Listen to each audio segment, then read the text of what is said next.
In this verse of the Quran of Surah Tawbah, chapter number 9, verse number 24, Allah is saying, "Qul in kana aba'akum," whether it be for fathers. And you know the Quran respects the parents the highest after Allah subhanahu wa ta'ala. Allah says in the Quran in Surah Isra, chapter number 17, verse number 23 and 24, "We have ordained for you that you worship but one Allah, and that you be kind to your parents." So after Allah comes the parents. That you be kind to your parents, and if one of them or both of them reach old age, do not say a word of contempt. Don't say off to them. That means one or both of your parents reach old age, whatever they say, you cannot retaliate. You can't even say off to them. So much you have to respect them. Don't say off to them, but rather address them with honor. Lower to them your wing of humility and pray to thy Lord that bless them as they cherished me in childhood. According to the verse of the Quran, respecting the parents is of utmost importance. After worshipping Allah, come respecting your parents. Allah says in Surah Nisa, chapter 4, verse number 135, "Ya ayyuhalladhina amanu," O you believe, stand out for justice as witness to the truth of Allah subhanahu wa ta'ala, even if it be against yourself, against your parents, against your relatives, rich or poor. When it comes for standing for justice in supporting Allah, you have to stand out for justice even if it against yourself, against your parents, mother or father, against your relatives, whether it be your son, whether it be your brothers, whether it be your spouses, whether it be rich or poor. Allah protects all.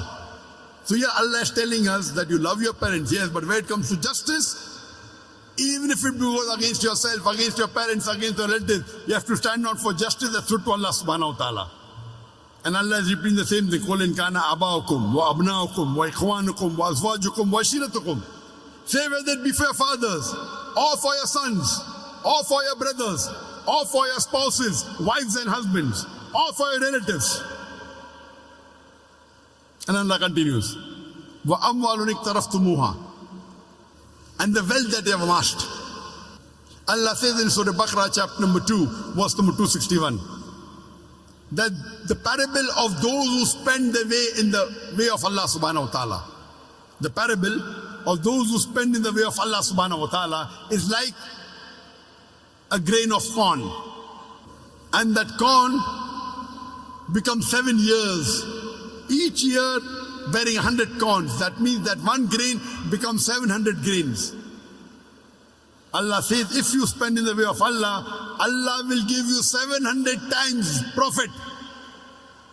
In business terminology, 70,000% profit.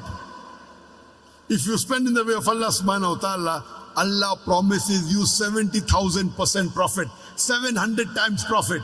And Allah continues, Allah will give you much more. That means minimum profit Allah has guaranteed you. If you spend in the way of Allah, is 70,000%, 700 times profit. Allah continues, وَأَمْوَالٌ اِقْتَرَفْتُمُوهَا وَتِجَارَةٌ تَخْشَوْنَ كَسَادَهَا وَمَسَاكِنُ تَرْضَوْنَهَا. The wealth you have amassed, the business in which you deal, the house in which you live. What are your considerations? Why are you afraid to do dawah? Why are you afraid to go for jihad in the way of Allah subhanahu wa ta'ala? Striving in the way of Allah subhanahu wa ta'ala. Are you worried about your wealth? The business in which you deal? Okay, if I do dawah with a non-Muslim, maybe I will lose my business.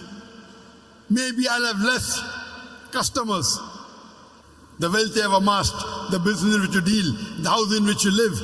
Are you afraid that if you do dawah, strive and struggle in the way of Allah subhanahu wa ta'ala, whether it be striving physically, whether it be striving for dawah, whether it be striving to explain the Quran, are you afraid of your fathers, of your sons, of your brothers, of your spouses, wives and husbands, of your relatives, the wealth you have amassed, the business in which you deal, the house in which you live? And Allah continues, Ahabba ilaykum min Allahi wa rasuli wa jihadin fi sabili. If you love all these 8 things more than Allah, more than His Rasul, and doing jihad in the way of Allah subhanahu wa ta'ala and striving in the way of Allah subhanahu wa ta'ala. Allah says, fatarabbasu, wait. When Allah says wait, what does he mean? He's giving you a warning. For example, in the school, there is a bully who bullies a junior student. And the junior student tells that big bully who is a senior student, wait till I get my elder brother. And his elder brother happens to be a big gangster. So when the junior student is telling the senior student, wait, he's actually giving him a warning, you buzz off. You get out, otherwise you'll be taught a lesson. When the junior student tells the senior student, wait, he's telling him, wait till I teach you a lesson. That means you better run off. So when Allah says, fatarabbasu, Allah is telling us Muslims, you better improve. fatarabbasu hatta ya'ti Allah bi amri, until Allah brings about his decision unto you. Wait, otherwise Allah will bring upon destruction unto you. Wallahu la yahdil qawmul fasiqin, and Allah guides not the fasik people, the perverted transgressors, the rebellious people.